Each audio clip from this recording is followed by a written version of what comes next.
우리가 살아가면서 흔들리는 이유는 바람이 강해서일까요? 혼란한 이유는 외부의 문제가 크기 때문일까요? 기초가 부족하기 때문에 그렇습니다.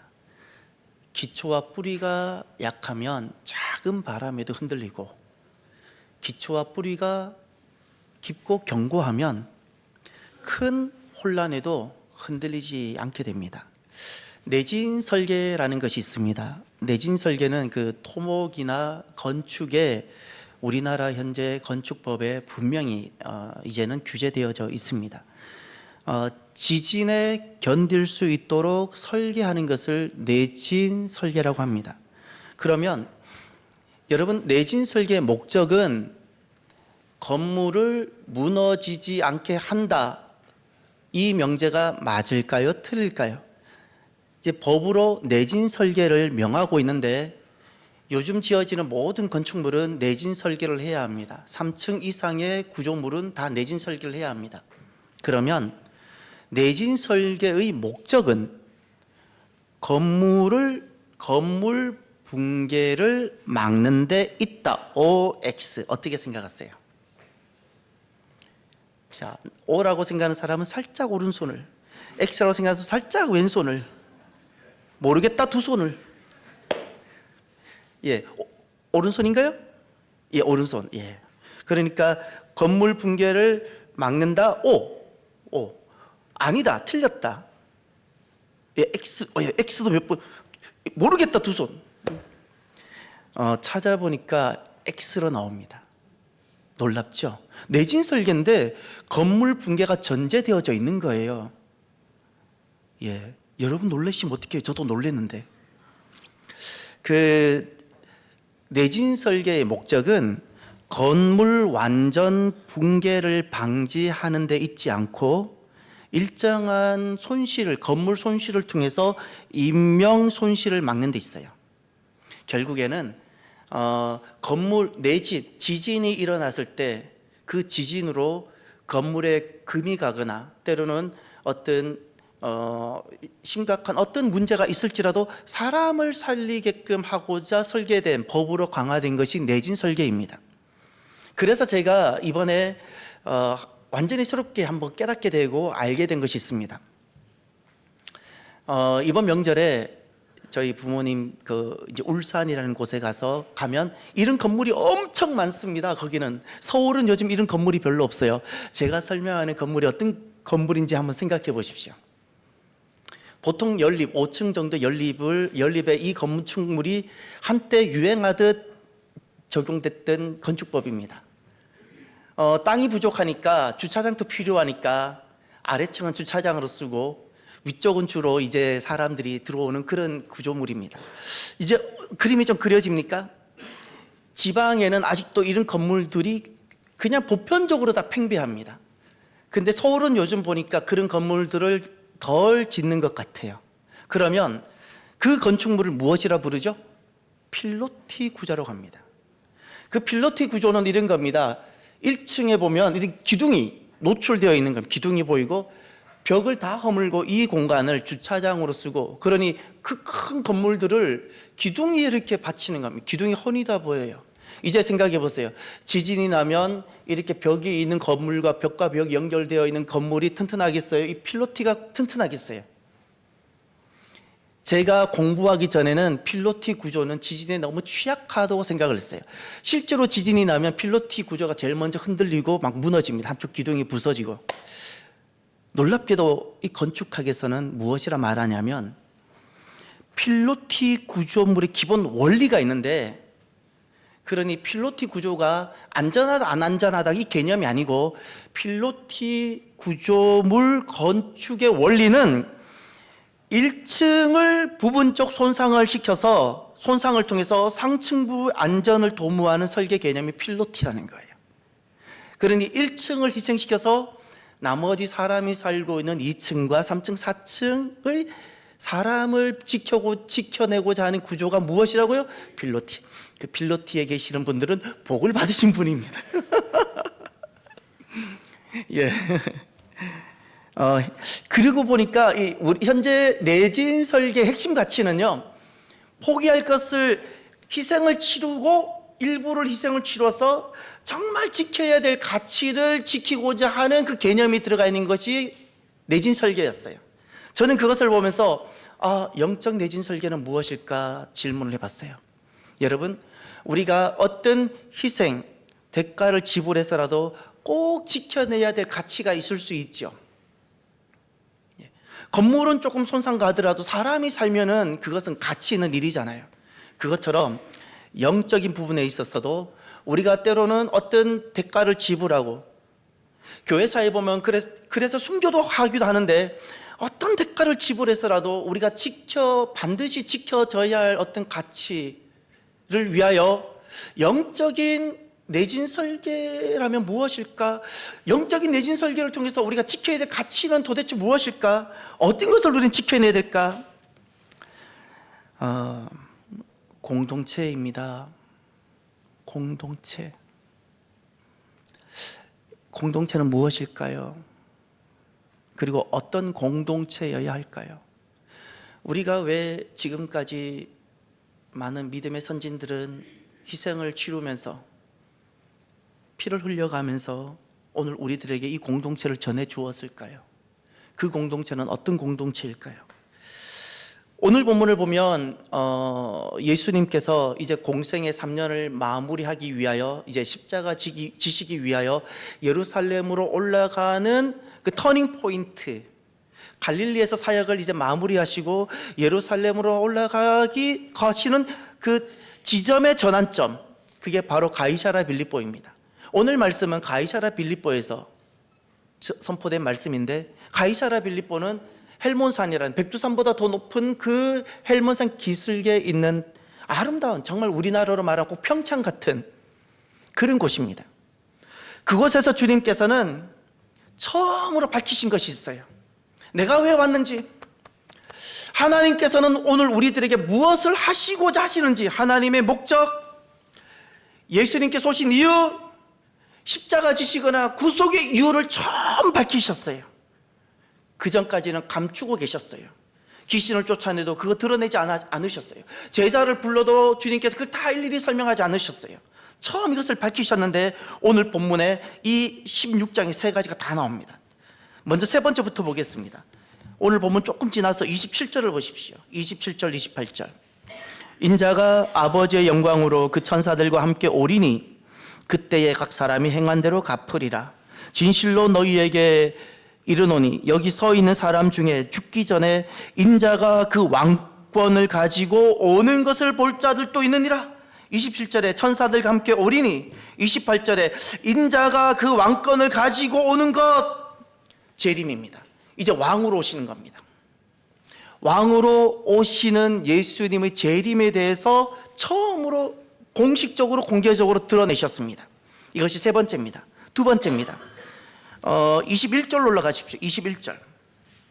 이때부터 예수 그리스도께서 자기가 예루살렘에 올라가 장로들과 대제사장들과 서기관들에게 많은 고난을 받고 죽임을 당하고 제3일에 살아나야 할 것을 제자들에게 비로소 나타내시니, 죽임을 당하고 십자가, 3일에 살아나야 할 것을 부활, 십자가와 부활을 처음 드러내셨어요. 지금까지는 이 부분에 침묵하셨습니다. 모르셔서 침묵하신 것이 아니라 아직 들을 때가 되지 못해서, 준비가 되지 않아서 말씀하지 않으셨다가 지금 처음으로 오픈하시고 열어주시고 보여주시고 말씀하셨습니다. 그러면 이것이 두 번째. 그럼 첫 번째 무엇이었을까요? 세 번째는 재림입니다. 왕으로 내가 다시 온다. 첫 번째는 내가 종으로 너희들을 섬기고 구원하기 위하여 오지만 내가 다시 올 때는 왕으로 온다. 그리고 두 번째는 십자가 부활을 말씀하셨어요. 내가 죽지만 나는 산다. 다시 살아날 것이다. 부활이 있다 말씀하셨습니다. 첫 번째는 무엇일까요? 그것이 오늘 본문입니다. 18절. 또 내가 내게 이르노니 너는 베드로라. 내가 이 반석 위에 내 교회를 세우리니 음부의 권세가 이기지 못하리라. 아멘. 내가 이 반석 위에 내 교회를 세우리니, 내가 내 교회를 세우리니, 내가 내 교회를 세우리니, 교회입니다. 주님께서 처음으로 드러내시고 보여주신 것이 세 가지였는데, 이것이 이루어질 것인데, 하나가 교회고, 두 번째가 부활이고, 세 번째가 재림입니다. 교회는 사람의 어떤 작품, 영성 있거나 신앙 좋은 사람들이 만들어낸 창작물이 아니라 주님께서 계획하신 겁니다. 십자가 부활의 결론입니다. 하나님의 목적이었고 하나님의 구원의 방편입니다. 주님께서는 하나님의 목적과 예수님께서 구속 사역을 하시는 그 이유를 교회로 밝혀주셨습니다. 그게 에클레시아입니다. 그렇게 이제 우리가 내가 생각하는 교회가 아니라 하나님께서는 교회를 어떻게 여기시고 하나님은 교회를 어떻게 보시는가를 우리가 생각할 수 있어야 됩니다. 교회는 사회를 이루는 하나의 기관 정도로 존재하지 않습니다. 많은 종교단체 중에 하나로 취급되지 않습니다. 사람들이 세웠다 허물었다 할 수 있는 것도 아닙니다. 하나님께서 보시는 교회는 이와 같은 겁니다. 하나님께서는 교회를 이렇게 말씀하셨습니다. 내가 내 교회를 세우리니, 교회는 주님의 것이고 주님의 소유입니다. 주님의 교회라는 겁니다. 소유권입니다. 이거는 성도들에게도 있지 않고 장로들에게도 있지 않고 목사에게도 있지 않습니다. 참된 교회의 소유권은 주님께 있습니다. 그리고 두 번째, 교회에 대해서는 주님께서 내가 내 교회를 세우리니, 세우다의 동사를 받는 주어는 예수님입니다. 내가 세우겠다 하셨어요. 교회를 세우시는 분은 주님이십니다. 주님께서 친히 세우시는 겁니다. 하나님께서 사랑하는 사람을 불러서 주님께서 내가 내 교회를 세우는 겁니다. 하나님의 주권이 그리고 하나님의 목적과 뜻이 이루어지는 곳으로 주님께서 말씀하셨습니다. 교회는 이와 같은 곳입니다. 하나님께서 왕과 주가 되셔서 하나님의 것이며, 그곳은 하나님의 것이며, 그리고 하나님께서 친히 잃어버린 그곳을 회복하고 세우셔서 하나님의 뜻과 하나님의 목적이 그대로 이루어지도록 통치하고 다스리시는 곳, 그것이 교회입니다. 하나님이 왕이 되시는 곳으로서 교회입니다.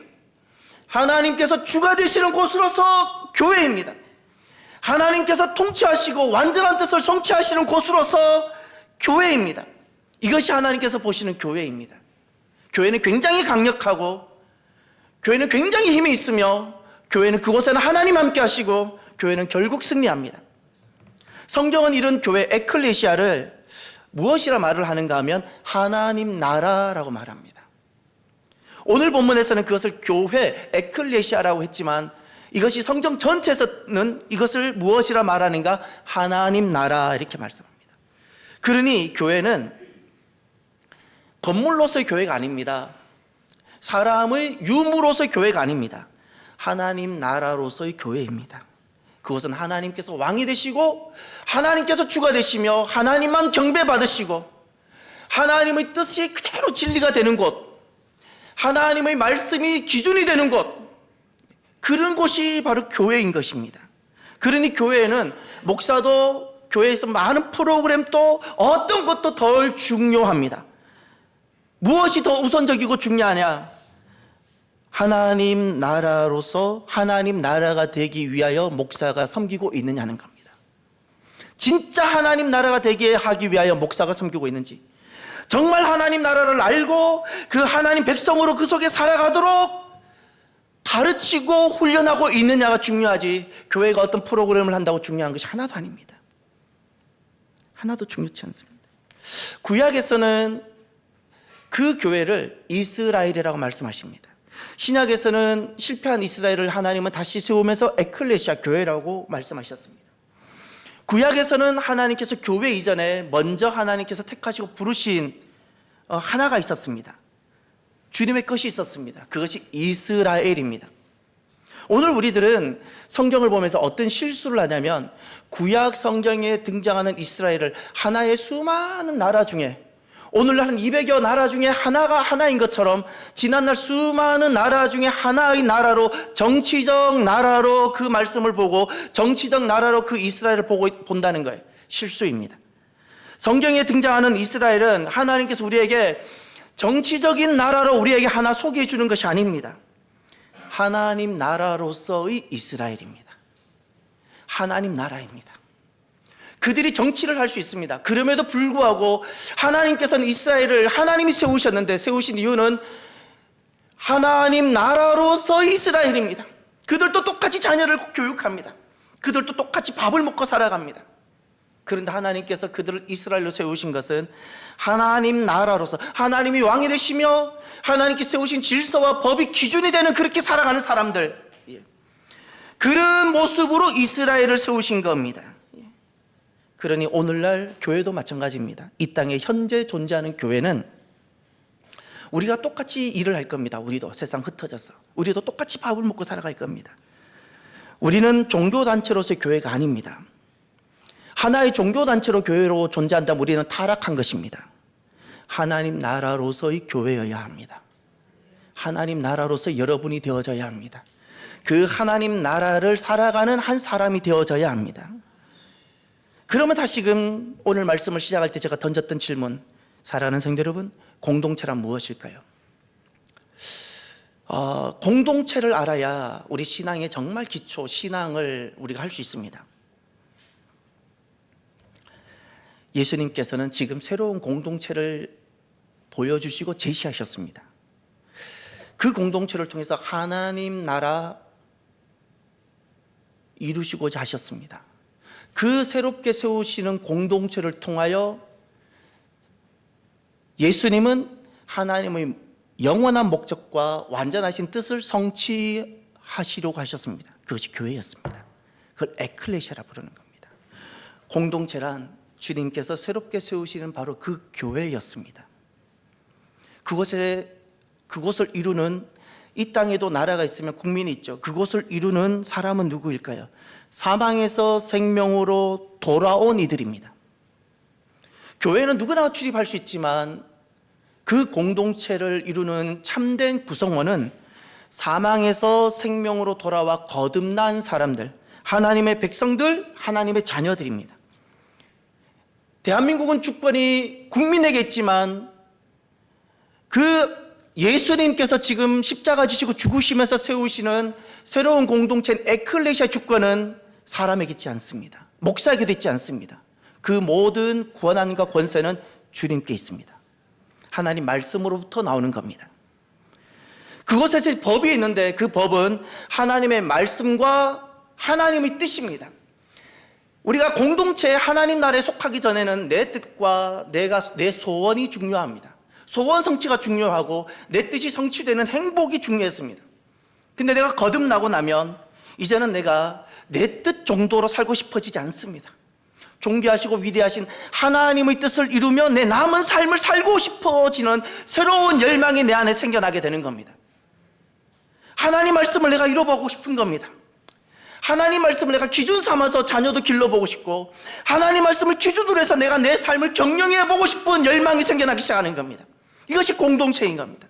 그것이 교회입니다. 그래서 교회란, 공동체란 이런 겁니다. 하나님께서 왕이 되시며 하나님의 완전한 뜻이 그대로 성취되는 곳, 그 하나님 나라가 바로 공동체입니다. 사랑하는 성도 여러분, 우리가 그 나라로 돌아갑시다. 하나님께로 돌아갑시다. 공동체를 이룹시다.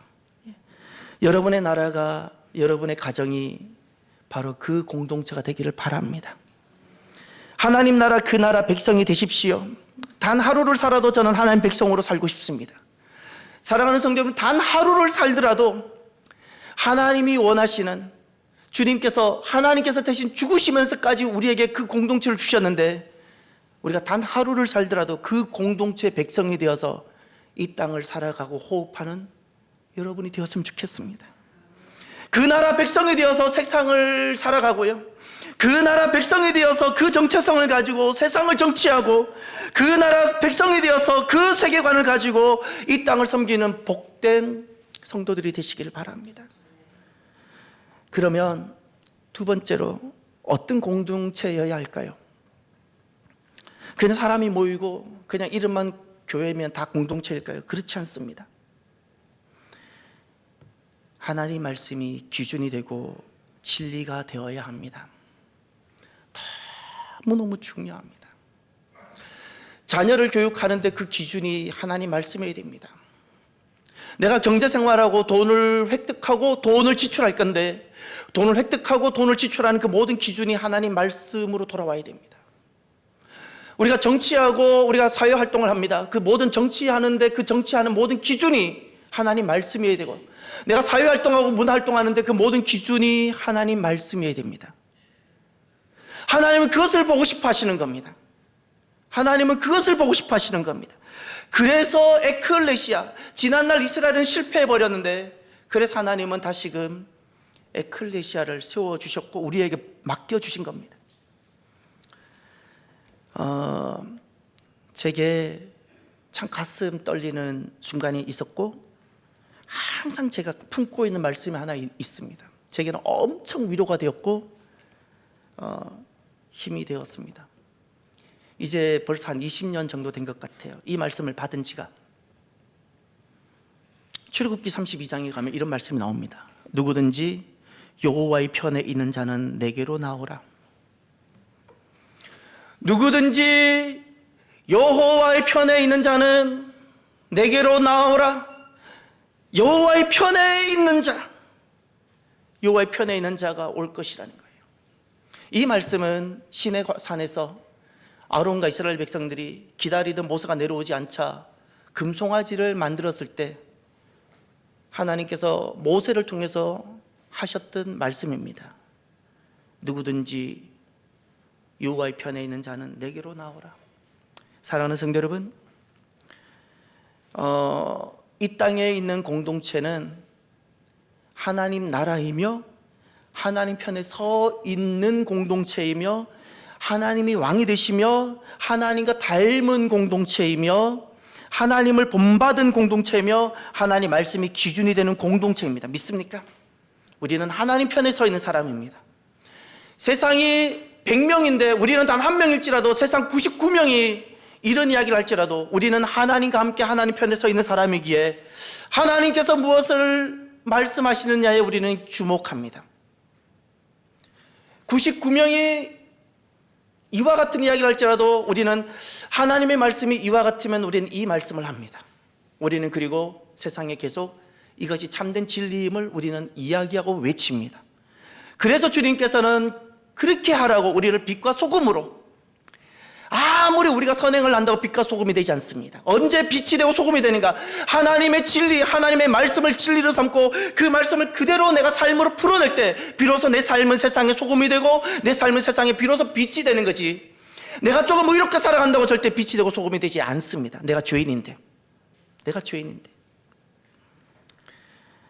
가끔 이제 이런 질문을 받습니다. 목사님, 왜 교회는 동성애에 대해서 그렇게 민감합니까? 좀 너그러운 마음으로 품어주면 얼마나 좋습니까?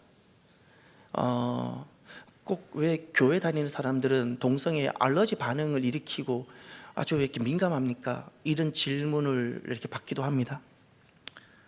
이제 그 질문을 우리가 한번 생각해 봅시다. 저는 제가 단언하게 제 심장을 열고 말씀드릴 수 있는 것이 있습니다. 동성애를 지지하는 어떤 사람보다 진짜 그들을 사랑으로 섬길 수 있습니다. 그들이 환부를 본 적이 있어요. 우리가 내는 의료보험, 건강보험의 대부분 상당수를 무료로 치료하는 에이즈 환자에 다 들어가고 있는데 진짜 그들의 에이즈에 걸려서 환부를 본 적 있어요? 그 도울 수 있어요? 그 진짜 도울 수 있어요? 아마 도울 수 있는 사람이 있을 거예요. 적어도 진짜 그들을 도울 수 있는 마음이 있어야 돼요. 저는 그 마음이 있어요. 거짓말이 아니고 할 수 있어요. 그런데 제가 동성애를 반대해요. 다시 말해서 사람이 미워서가 아닙니다. 제가 동성애를 반대하는 이유는 내가 그것이 싫거나 그 동성애 환자들이 만들어내는 어떤 시스템이 싫기 때문이 아니라 단순합니다. 하나님께서 말씀하신 성경이 그것을 죄라고 말씀하고 있기 때문에 그렇습니다. 성경이 하나님께서 죄라고 하면 저는 죄입니다. 하나님께서 이것을 선이라 말하면 저는 그것이 선입니다. 교회는 어떤 곳인가 하면 하나님과 다른 목소리를 내는 곳이 교회가 아니라 하나님께서 내는 목소리와 같아야 되고, 하나님께서 보시는 것과 같아야 되고, 하나님께서 가시는 곳과 같이 가는 곳이 교회이며 그것이 공동체입니다. 공동체입니다. 세상에서는 동성애를 최근 들어 병이라고 하는 이슈들을 점점 더 만들어냅니다. 근데 저는 창세기부터 계시록까지 아무리 성경을 보고 보아도 주님은 단순하게 말씀합니다. 그것은 죄다. 죄라고. 그러면 오늘날 세상에 우리가 알려줘야 되는 메시지가 있습니다. 무엇을 알려줘야 되는가 하면, 세상에 어떤 사람이 필요한가 하면, 세상은 그것은 병입니다. 그래서 치료받아야 되고 도와줘야 됩니다 라고 할 때, 그것은 죄입니다. 그들은 돌아와서 살아야 됩니다. 회복해야 됩니다 라고 이렇게 바르게 전해주는 소리가 있어야 합니다. 소리가. 그럼 이런 질문을 할 수 있죠. 목사님, 왜 다른 죄들은 이야기하지 않습니까? 왜 동성애만 이렇게 유독 민감한 반응을 일으킵니까? 오늘날 세상에서 일반적인 다른 죄들은 성경에서 말씀하고 있는 죄와 거의 같이 가고 있기 때문에 더 특별히 소리를 내지 않아도 되는 겁니다. 만약에 다른 죄들도 또 다른 이야기를 하면 우리는 소리를 내게 될 겁니다. 하나님께서 무엇이라 말씀하셨는가를 우리는 알아야 되고, 우리는 세상이 제시하는 그 기준을 따라가는 사람들이 아닙니다. 예수님을 만나기 전에, 거듭나기 전에는 대세, 유행, 세상이 내는 소리, 그것이 기준이었는데 예수님을 만나고 나면 우리의 기준은 바뀝니다. 하나님이요, 하나님 말씀이 되는 겁니다. 죄와 악은 이렇게 구별되어집니다. 죄라는 것은 개인적인 것이고 충동적인 것이고, 이게 전염성이 있을지라도 개인적이고 충동적인 것이고 내가 유혹을 받아 넘어진 겁니다. 그리고 여기에는 부끄러움이 있고 감추고 싶은 겁니다. 후회도 있고, 그렇기에 회개가 가능합니다. 악이라는 것은 의도적인 것이고, 악이라는 것은 이것은 정치적인 것이었기 때문에 악이라는 것은 시스템을 파괴하게 됩니다. 여기에는 의도적이고 그 시스템을 파괴하다 보니까 여기에는 부끄러움을 갖지를 못합니다. 부끄러움을 갖지를 못하니까 이 행위에 대해서는 회개가 존재하지 않습니다. 그래서 주님께서는 죄인은 사랑하시지만 악인은 진짜 주님께서 싫어하십니다. 나 하나 유혹받아서 넘어지는 것, 그것이 아니라 시스템을 무너뜨려서 전체가 붕괴되게 만들어내는 것, 하나님 너무너무 싫어하는 겁니다. 여러분, 어떤 공동체여야 할까요? 하나님 나라 시스템이 지켜지는 공동체여야 하는 겁니다. 하나님 나라 시스템이 지켜지는 공동체. 지난날 이스라엘은 왜 실패했을까요? 성경에 등장하는 이스라엘이 실패합니다. 우리가 흔히 잘 알지요. 군사력의 문제가 아니었다는 것. 그들이 정치를 잘못했나요? 그들은 왜 실패했죠? 이제 여러분 하나 놓치고 있는 것이 있는데, 지금 또 실존하는 마귀는, 사탄은 우는 사자처럼 삼킬자를 두루 찾아다니고 있습니다. 잘 보세요. 삼킬자인데 마귀가 찾아다니는 자는 죽은 자가 아닙니다. 시퍼렇게 살아서 살아있는 것을 먹고 싶은 겁니다. 마귀에게 있어서 무엇이 살아있는 존재가 일까요? 하나님 백성과 교회입니다. 하나님 나라입니다. 마귀는 어떻게든 하나님 나라를 무너뜨리고자 하는데, 지난날 북이스라엘은 어떻게 마귀가 무너뜨렸을까요? 시스템입니다. 원래 그 이스라엘은 하나님을 경배하며 하나님의 법과 하나님의 질서로 하나님의 뜻을 성취하라고 주님께서 세우신 곳이 이스라엘인데, 마귀가 주변 열방에 있는, 주변에 있는 시스템을 썩 집어넣었어요. 주변에 있는 법을 썩 들어오게 만들어요. 근데 그들이 누구인가 하면, 그들도 오늘 또 주일 안식일이면 가서 예배를 드리고 희생제사를 드리고 11조를 드리고 그러는 사람인데, 그들로 하여금 썩 주변의 가치들, 주변의 법들로 들어와서 하나님의 법이 진리가 되어져야 되는데 법의 기준을 바꾸는 겁니다. 기준을 옮기는 겁니다. 그러면서 결국에는 무엇이 무너지게 하는가? 이스라엘이 무너지게 되는 겁니다. 그래서 이스라엘이 실패하는 겁니다. 제가 이런 어느 목사님이 하셨던 최근에 말씀을 하나 소개해 보겠습니다.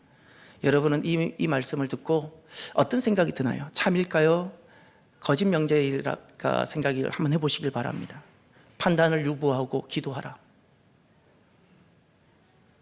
우리는 그리스도인이죠. 우리 모든 부분에 기도할 겁니다. 그럼 이제 생각해 보십시오. 판단을 유보하고 기도하라. 이 명제가 그리스도인으로서 참이 명제인가요? 그렇지 못한 명제인가요? 판단을 유보하고 기도하면 되나요?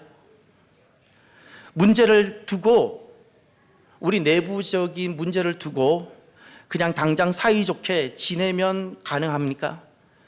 저는 그것이 그냥 거짓된 평강처럼 보입니다. 히틀러 정권 아래에서도 판단을 유보하고 기도하라고 할 수 있을까요? 김정은 정권 아래에서도 그들에게 판단을 유보하고 기도만 하라고 하는 것이 옳을까요? 분명히 시대적 틀림이 존재합니다. 히틀러 정권은 시대적 틀림입니다. 다름이 아닙니다. 히틀러 정권은 다른 정권과 다름이 아니라 그것은 틀림입니다. 무엇이 틀린 것인지는 어떻게 할 수 있는가 하는 기준입니다. 그것은 하나님 말씀입니다. 시스템이 하나님 나라를 세워가는 시스템인지 그렇지 않은지를 하나님 말씀을 통해서 알 수 있는 겁니다. 그래서 성경을 가지고 절대 기준을 삼고 같이 판단을 할 수 있어야 합니다. 같이 판단을.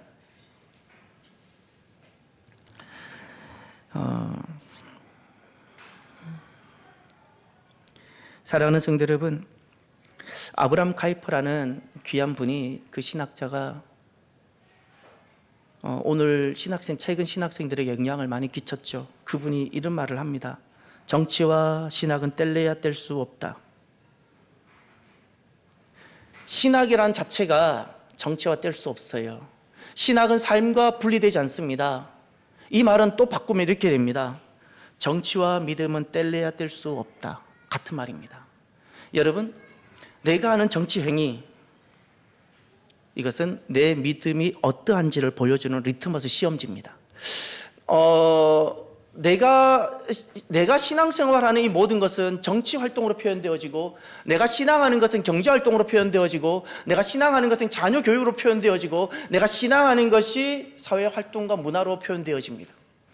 이렇게 표현되어지는 모든 가지들이 결국 내 신앙을 보여주는 겁니다. 그런데 중요한 건 내 신앙은 하나님 나라를 세워가는 공동체 신앙이어야 되는 겁니다. 그런데 이렇게 표현되어지는 것이 하나님 나라와 관계없는 것이라면 오늘 우리들은 다시금 하나님께로 돌아와야 하는 겁니다. 지난날 이스라엘이 그래서 실패했던 겁니다. 우리에게 있어서 영적 내진 설교를 통해서 반드시 희생과 값을 지불해서라도, 희생을 두려워하지 아니하고 피해값을 두려워하지 않으면서도 꼭 지켜야 할 것이 하나님 나라 공동체입니다. 하나님 나라.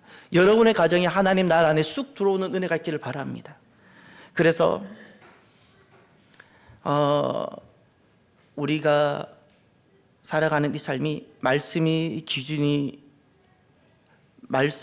기준됨이 보호받는 시스템이기를 바랍니다. 우리가 살아가는 시스템이 성경의 가치가 존중되는 시스템이기를 바랍니다. 우리가 살아가는 시스템이 하나님 나라가 펼쳐내는 시스템이 되기를 축복합니다. 이렇게 견고한 공동체로 세워져 가는 복된 교회와 이 땅이 되기를 바랍니다. 오늘은 말씀을 마무리하면서 이 찬양으로 우리가 결단을 찬양을 했으면 좋겠습니다. 우리는 주의 백성입니다 라는 찬양입니다. 주님께서 교회를 세우시고, 그리고 그 교회를 통해서 주님 나라가 임하게 하시고 주님의 뜻이 이루어지게 하십니다. 이런 고백인데, 우리가 이 찬양을 결단하며 하나님 나라, 이 교회를 통해서 하나님 나라가 세워지고 하나님 뜻이 이루어지게 하옵소서라고 우리가 고백하면 좋겠습니다. 찬양.